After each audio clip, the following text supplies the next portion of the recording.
Hello বন্ধুরা, আসসালামু আলাইকুম।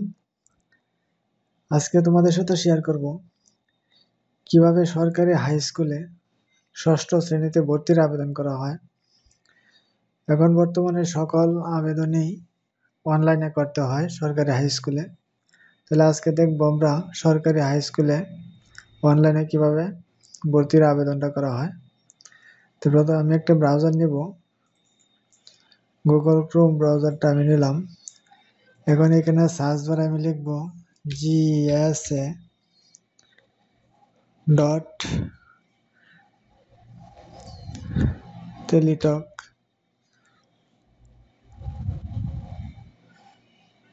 এখানে আসছে টেলিটক GSA.টেলিটক.com.bd। আমি এখানে ক্লিক করব। এখানে আছে সরকারি ও বেসরকারি বিদ্যালয় সমূহে ভর্তি। আমি এখানে ক্লিক করব। এখানে ক্লিক করলে এরকম একটা সাইট ওপেন হবে। এখানে আছে ভর্তির বিজ্ঞপ্তি ও নিয়মাবলী। ভর্তির বিজ্ঞপ্তি আছে এখানে এবং নিয়মাবলী আছে। তারপরে আছে ভর্তির আবেদন, সরকারি বেসরকারি বিদ্যালয় কর্তৃপক্ষ লগইন। এখানে বিদ্যালয় কর্তৃপক্ষ লগইন করবে তার নিজের প্রতিষ্ঠানে, লগইন করে দেখবে মানে তার প্রতিষ্ঠানে কয়জন আবেদন করছে এবং লটারির ফলাফল যা আছে সবকিছু এখানে দেখতে পারবে। তো এখন আমি ভর্তির আবেদন সেটা দেখব। সরকারি হাই স্কুল, এখানে সরকারি বিদ্যালয়ে ভর্তির আবেদন 2026। একটি আবেদনে 5টি বিদ্যালয় ক্রমানুসারে উল্লেখ করতে পারেন অথবা প্রতিটি বিদ্যালয়ের জন্য পৃথক আবেদন করতে পারেন। একজন প্রার্থী একটি বিদ্যালয়ের একই শিফট এবং একই ভার্সনের একই শ্রেণীতে মাত্র একবারই আবেদন করতে পারবে, তবে একই বিদ্যালয়ের একটি শ্রেণীর ভিন্ন শিফট বা ভার্সনে আবেদন করতে পারবে। একটি আবেদনে একই থানার সর্বোচ্চ 5টি বিদ্যালয় নির্বাচন করা যাবে। উক্ত থানায় আরও বিদ্যালয় থাকলে ভিন্ন আবেদনে সেগুলি নির্বাচন করা যাবে। প্রার্থীর বর্তমান স্থায়ী ঠিকানা যাই হোক না কেন, জেন্ডার অনুযায়ী দেশের যে কোনো বিদ্যালয়ে সে আবেদন করতে পারবে। ইচ্ছাকৃতভাবে জন্ম নিবন্ধন নম্বর অথবা অন্য কোনো ভুল তথ্য প্রদান করলে অথবা একাধিক ভুয়া জন্ম নিবন্ধন নম্বর ব্যবহার করলে আবেদন করে ডিজিটাল লটারিতে নির্বাচিত হলে তা বাতিল বলে গণ্য হবে। সমস্ত তথ্য অবশ্যই ইংরেজিতে পূরণ করতে হবে। লাল তারকা চিহ্নিত তথ্যগুলো অবশ্যই প্রদান করতে হবে। যেমন সন্তানের জন্য একটা আবেদন করতে হবে, অর্থাৎ 2টা সন্তানের জন্য অনলাইন আবেদন হবে।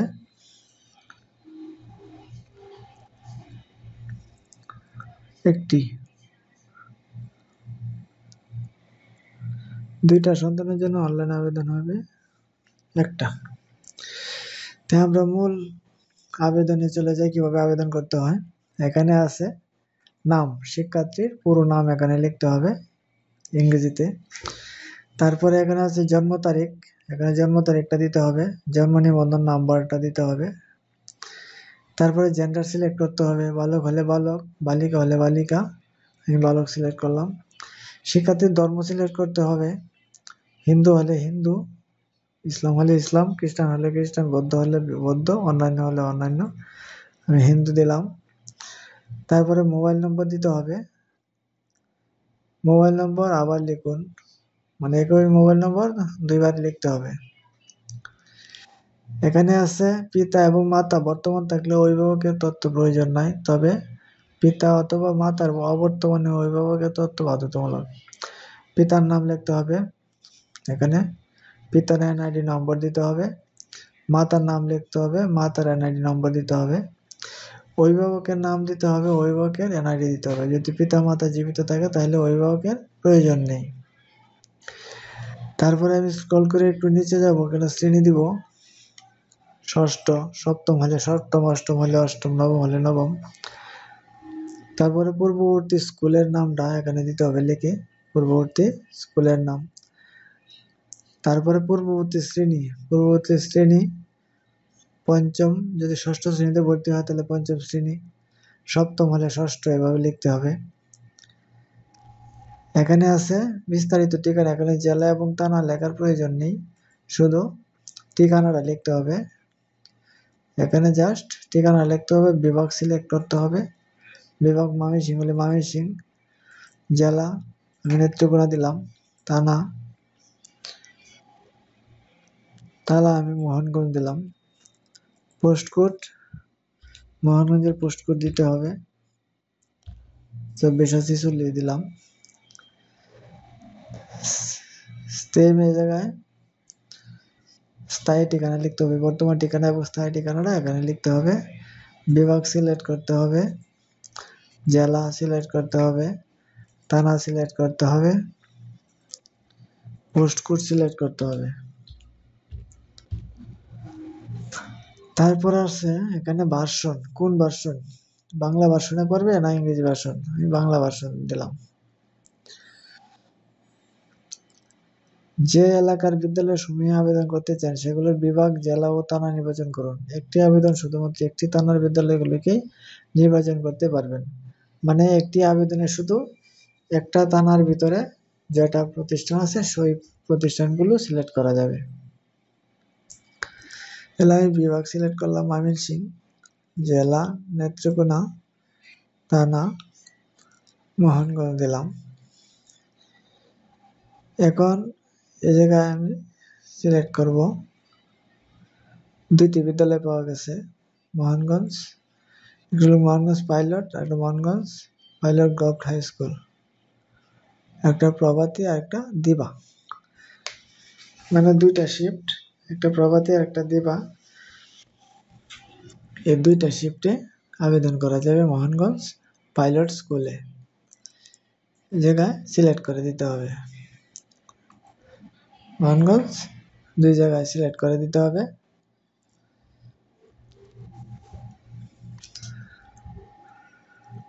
সংরক্ষিত আসন কোডের বিস্তারিত যদি সাধারণ কোটা হয় GN সিলেক্ট করা আছে, সিলেক্ট অটোমেটিক করা আছে। মুক্তিযোদ্ধার সন্তান হলে FF সিলেক্ট করে দিতে হবে।